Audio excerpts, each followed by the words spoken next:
This video will quickly guide you through installing Claude Code.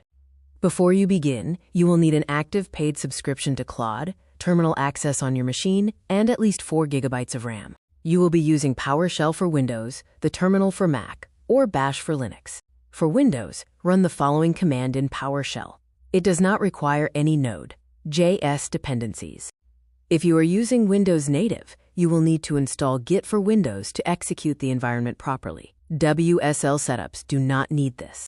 For Mac, run the following curl command in the terminal. Remember to avoid Homebrew Node.js if you want multi-agent support. For Linux or WSL, run the same curl command.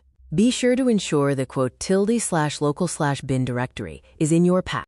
After installation, type Claude and press Enter to begin browser authentication. Choose the account with your subscription, complete the login, and return to the terminal when successful.